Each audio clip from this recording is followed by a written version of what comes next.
Hai, Assalamualaikum warahmatullahi wabarakatuh. Nama saya Suryadi Hadi. Pada kesempatan ini, saya akan menampilkan atau memperagakan cara untuk masuk atau login ke dalam sistem informasi akademik Fakultas Ekonomi dan Bisnis Universitas Tadulako, yaitu SILA, ya. Jadi biasanya sistem informasi itu ada nama yang diperuntukkan untuk dengan tujuan-tujuan tertentu, ya. Jadi sekali lagi di fakultas kita kemarin telah disosialisasikan penggunaan SILA baik kepada dosen maupun kepada mahasiswa. Namun kami melihat bahwa lingkup atau jangkauan penyebaran dari sosialisasi SILA ini belum optimal. Oleh karena itu, kami melakukan penambahan informasi melalui channel YouTube FEB TV untuk memudahkan dan memberikan kenyamanan kepada adik-adik mahasiswa Fakultas Ekonomi dan Bisnis UNTAD dalam mempergunakan SILA sebagai saluran informasi, saluran mendapatkan informasi juga dari pimpinan fakultas, ya. Baik, untuk masuk ke SILA Vekon, ya. SILA Vekon ini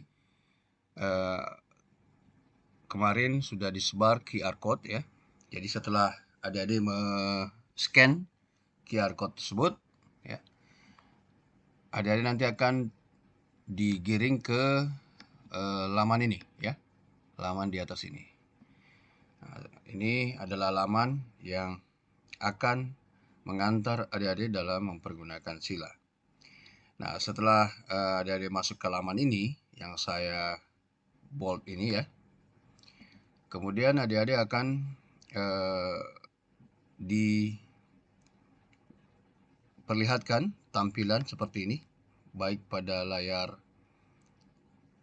komputernya maupun pada mobile phone-nya atau handphone-nya. Kemudian di sini ada lambang Tadulako dengan latar belakang hitam, ya. Kemudian ada nama user dan password serta klik untuk login atau masuk, ya. Nah, untuk mahasiswa, jadi untuk versi mahasiswa di mana adik-adik bisa menggunakan SILA ini untuk perwalian, ya, perwalian untuk mengecek atau maksud saya belanja KRS, ya, terlebih dahulu. Kemudian nanti setelah itu adik-adik ingin mengecek hasil studinya secara online, secara up to date, maka adik-adik bisa mempergunakan SILA ini. Kemudian tambahan lainnya adalah adik-adik bisa mencetak sendiri menggunakan SILA. Nanti akan saya juga peragakan secara singkat. Kemudian ada namanya buku alumni, di mana buku alumni tersebut merupakan jembatan bagi pimpinan fakultas, pimpinan universitas untuk berkomunikasi dengan Anda di masa yang akan datang. Karena hubungan antara alumni dengan universitas atau fakultas atau jurusan itu tidak boleh terputus, ya. Harus bersambung atau sustainable, ya, berkelanjutan, begitu, ya. Nah, baik. Jadi ini tampilannya, ya. Jadi ini tampilan dari SILA. Kemudian adik-adik mahasiswa bisa memasukkan di sini stambuknya. Stambuknya tentu berdasarkan jurusan, ya, berdasarkan jurusan atau prodi. Nah, kalau saya ambil contoh di sini, Di sini contohnya saya peragakan adalah C201 20 saya pilih ya, 20018. Jadi ini berarti bahwa yang saya peragakan login ini adalah mahasiswa S1 manajemen. Ya, beda lagi kalau kode stambuk dari D3 manajemen pemasaran, yaitu C200. Nah, begitu juga kalau S1 akuntansi C301, kalau ilmu ekonomi pembangunan itu menggunakan nomor atau kode stambuk C101 ya. Jadi masalah stambuk ini saya kira sudah sudah diketahui kodenya masing-masing ya, sesuai dengan sesuai dengan studi Anda atau di mana Anda sekarang studi, di prodi mana begitu maksudnya. Kemudian setelah adik-adik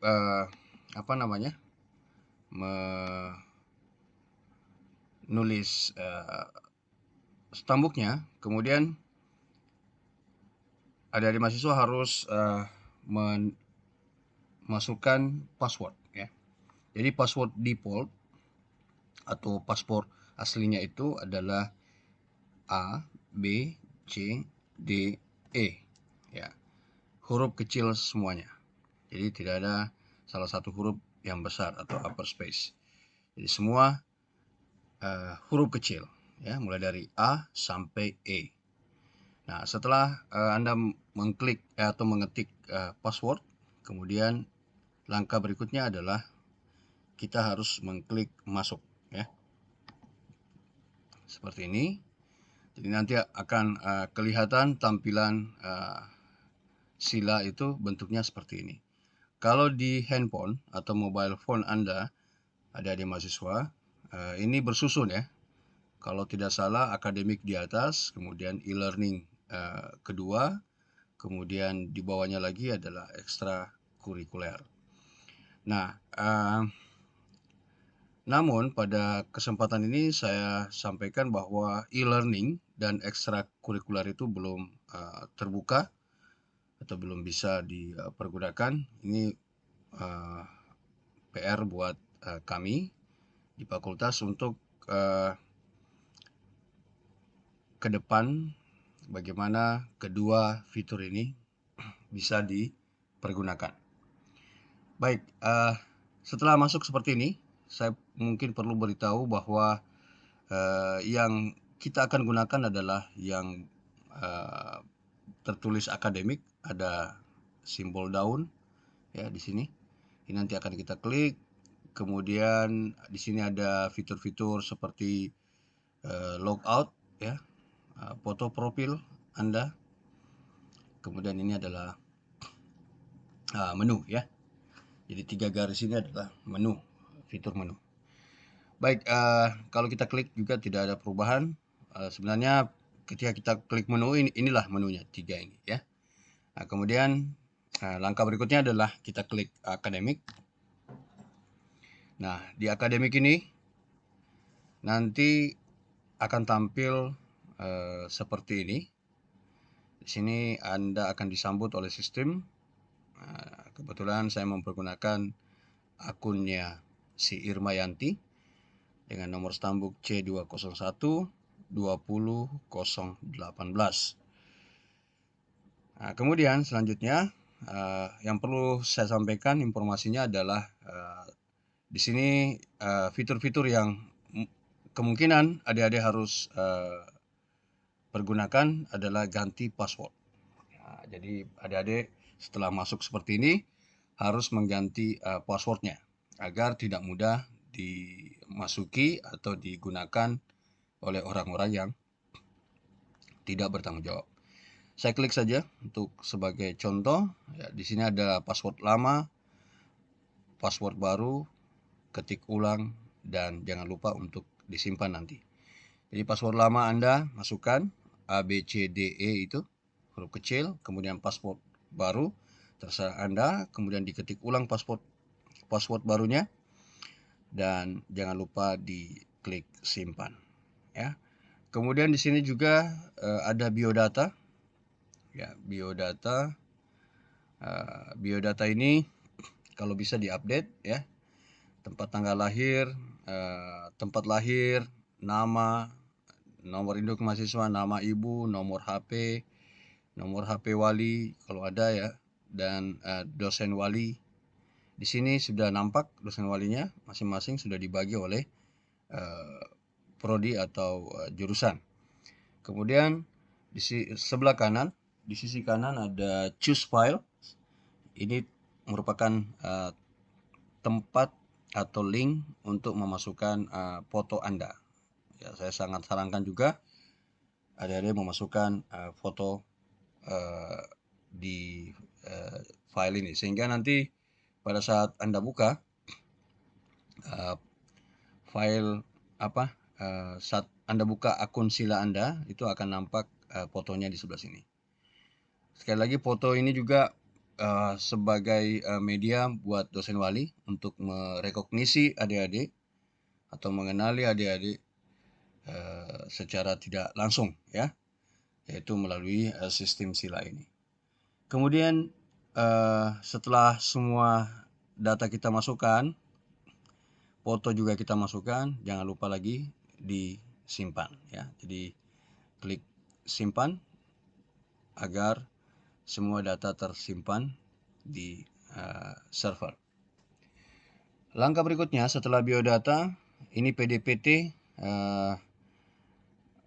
PDPT ini saya coba dulu, biasanya dia berat ya, adik-adik sekalian. PDPT ini biasanya admin prodi akan mengupdate data Anda. Nah, jadi seperti ini ya. Tapi sepertinya di sini masih kosong ya untuk Irma, mungkin juga sama dengan akun adik-adik semua. Jadi kalau bisa ini juga harus diisi ya, agar bisa membantu admin-admin di prodi Anda masing-masing dalam mengupdate data Anda ke kementerian ya. Jadi ini pangkalan data perguruan tinggi ya. Setelah adik-adik mengupdate data di sini juga, kemudian kita ke fitur berikutnya, yaitu belanja KRS. Nah, ini yang penting saat ini ya. Nah, di sini ketika Anda mengklik belanja KRS, yang sisi sebelah kiri dari tampilan belanja KRS ini ada MBKM dan ada program reguler. Nah, jika adik-adik sekarang masuk di dalam program MBKM, tentu adik-adik harus mengklik MBKM ini ya.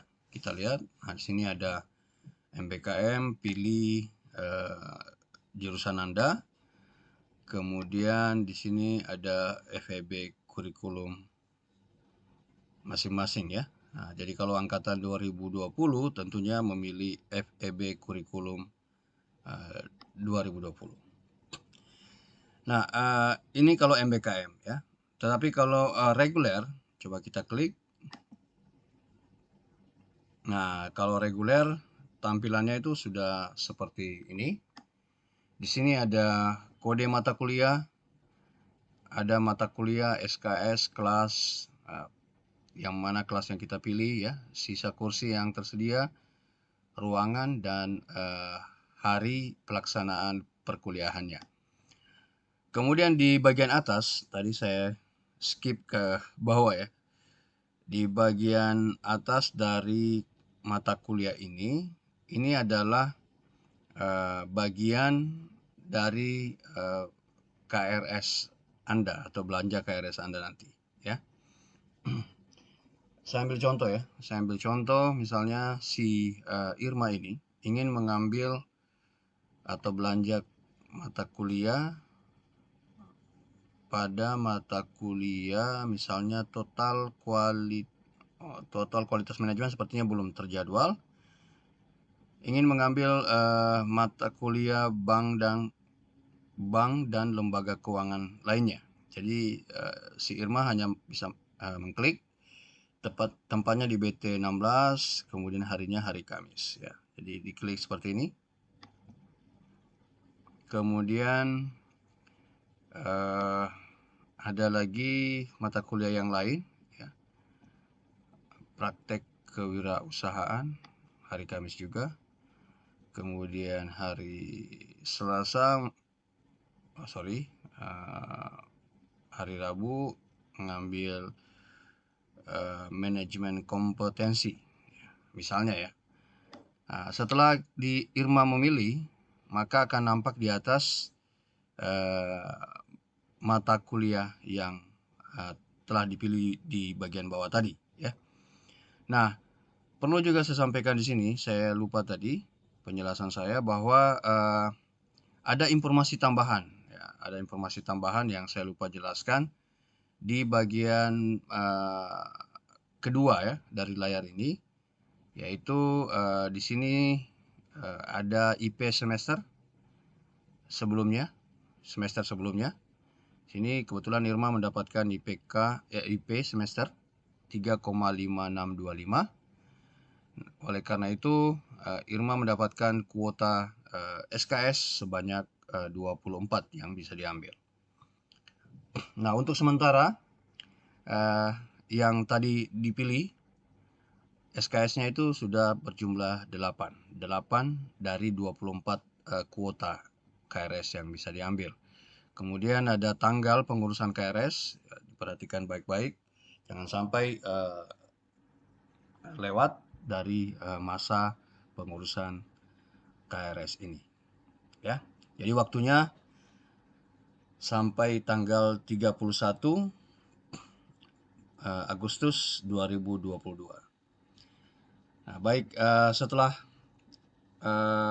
adik-adik memilih, ya kalau misalnya si Irma ini sebagai sampel saya, ini masih kurang, ya karena masih 8 SKS dari 24.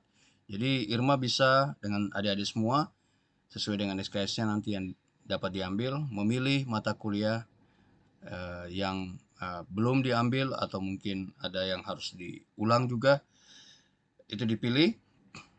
Tolong diperhatikan jadwal yang sudah diterbitkan atau dipublikasikan oleh pihak pimpinan fakultas dalam hal ini. Ya, jadi di sini hanya membantu Anda untuk melakukan belanja KRS secara digital. Ya. Nah, setelah Anda pilih semua mata kuliah yang sesuai dengan konsentrasi atau jurusan Anda, maka jangan lupa untuk dikirim ya. Kalau Anda tidak mengklik kirim, maka di akun Sila Dosen Wali itu tidak akan muncul. Jadi tolong dikirim dengan mengklik kotak kirim di bagian kiri bawah ya dari KRS online ini. Oke. Kemudian sebelum kita ke fitur lain, saya sampaikan bahwa ini adalah kodenya. Nanti ketika terkirim, maka di sini akan nampak statusnya berubah ya.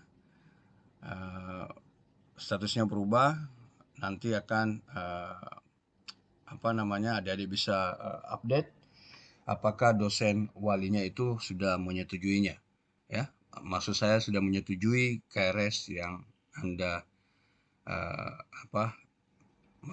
yang Anda sudah isi ya KRS-nya. Jadi ini perlu juga tambahan lain, yaitu menggunakan saluran media sosial lainnya seperti WhatsApp kepada dosen wali untuk memberikan informasi kepada dosen wali bahwa adik-adik sudah ber-KRS online lewat Sila, kemudian meminta dosen wali untuk menyetujui KRS yang sudah Anda programkan. Ya. Nah, ini penjelasan mengenai fitur belanja KRS. Kemudian saya ke fitur berikutnya, yaitu report KHS. Nah, pada report KHS ini ada tampilan yang menurut saya unik dari sistem yang lain. Ada tren ya. Jadi ada tren tren semacam tren prestasi akademik yang telah adik-adik capai ya. Kalau kebetulan Irma ini dia awali semesternya di Fakultas Ekonomi dengan IPK 3,65. Kemudian semester berikutnya agak turun sedikit ya, beberapa poin. Kemudian naik signifikan pada tahun ajaran berikutnya ya, di tahun 2021 naik signifikan ke 3,7, setelah itu turun pada semester genap pada tahun 2021 dengan IPK 3,5. Jadi nanti seberapa banyak semester yang Anda lewati, maka tampilan atau tren daripada prestasi akademik Anda akan ditampilkan oleh sistem sila ini ya. Kemudian untuk mengetahui lebih lanjut mata kuliahnya, kemudian berapa nilainya, bobotnya dan seterusnya, Anda bisa lihat dengan men-scroll ke bawah ya. Jadi semester awal Saudara Irma atau semester 1 di Fakultas Ekonomi itu ada di paling bawah kalau Anda scroll ya. Jadi kalau Anda scroll masing-masing di akunnya itu ada di bawah. Kecuali adik-adik yang adik-adik mahasiswa yang baru ya, angkatan 2022. Nah, di sini juga ada tampilan kotak kecil di bagian kanan menyajikan informasi berapa SKS yang diambil, berapa SKS yang dilulusi, dan indeks prestasi kumulatifnya per semester. Jadi kotak-kotak kecilnya juga ini paralel dengan informasi nilai dan bobot ya per semesternya. Ya. Kemudian informasi tambahannya lagi pada report KHS ini, adik-adik bisa mengetahui berapa total SKS yang telah adik-adik lulusi ya, atau adik-adik capai selama beberapa semester di Fakultas Ekonomi dan Bisnis Unpad. Sehingga adik-adik tidak perlu lagi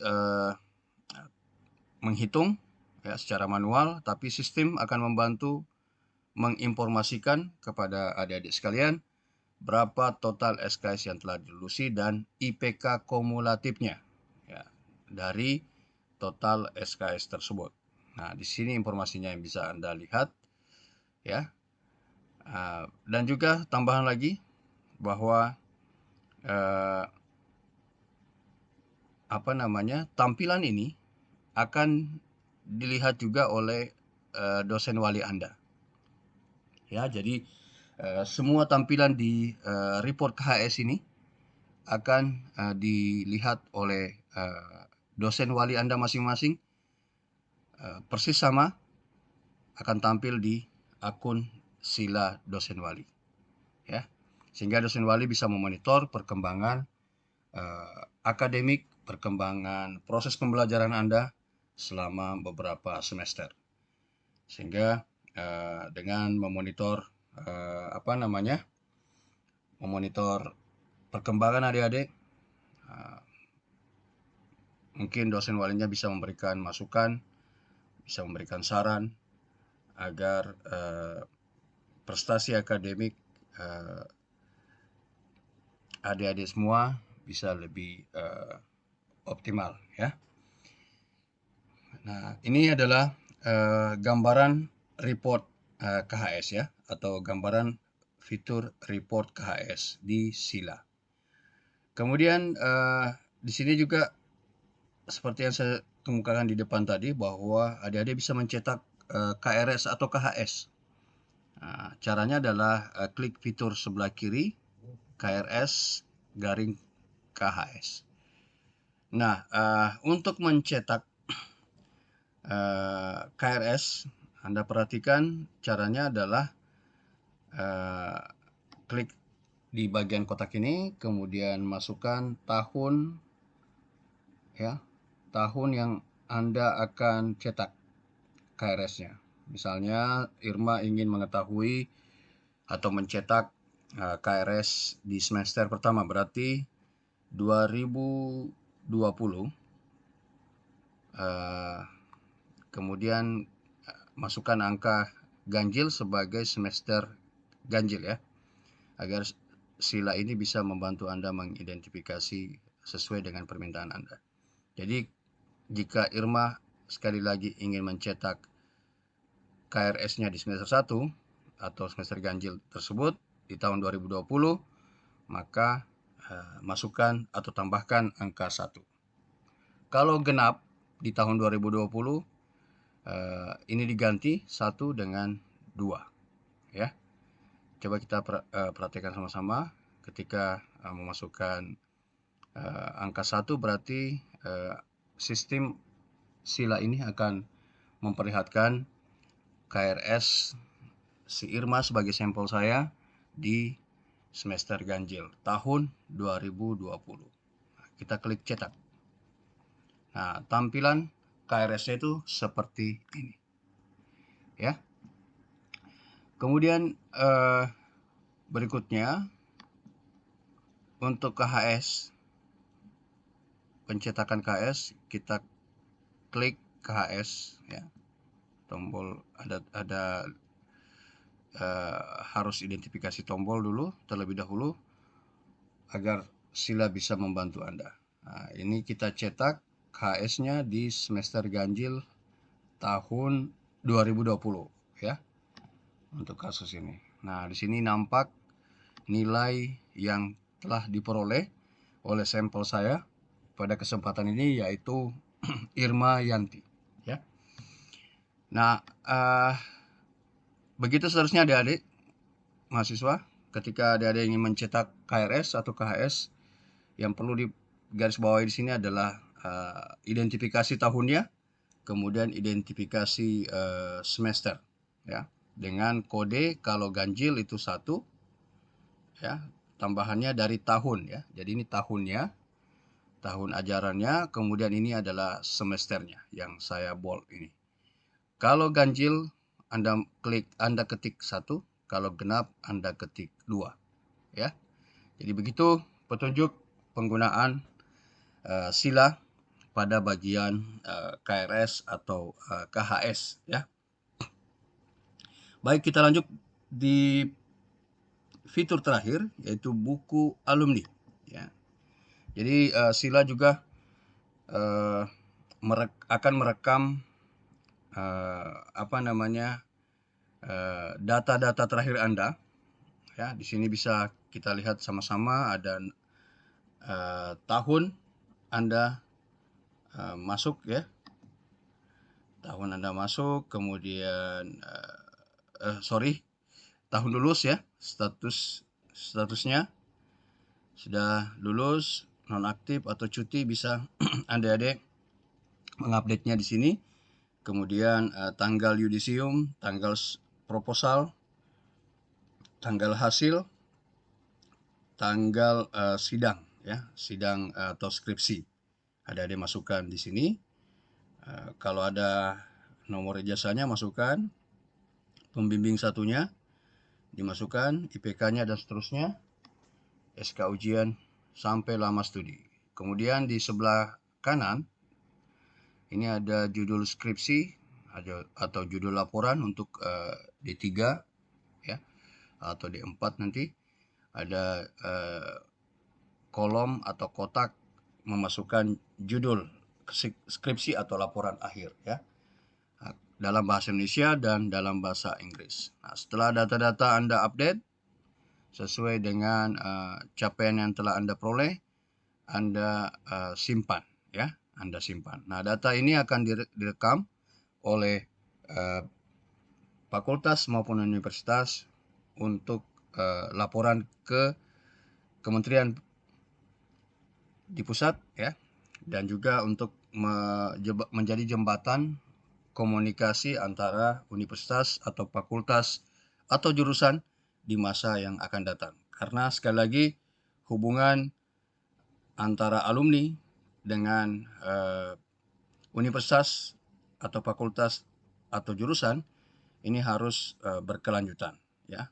Tidak boleh setelah lulus adik-adik sudah melupakan universitas yang pernah adik-adik jadikan tempat untuk belajar, ya. Jadi harus berkesinambungan, berkelanjutan hubungannya.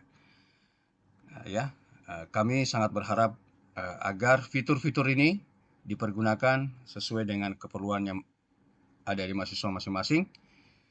Dan perlu juga saya garis bawahi bahwa jika ada kesulitan dalam mempergunakan, boleh menghubungi UTIK Fakultas Ekonomi dan Bisnis, ya, untuk diberikan bantuan, ya.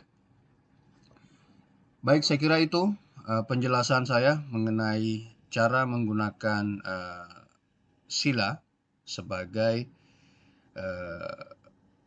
jembatan atau sebagai media untuk belanja KRS, melihat laporan KHS-nya, perwalian, dan seterusnya. Ya, terima kasih atas atensi Anda. Jangan lupa subscribe channel ini, ya, untuk membantu dalam pembuatan video-video kami yang berisi informasi kepada Anda berikutnya di masa yang akan datang. Sekali lagi terima kasih atas perhatiannya.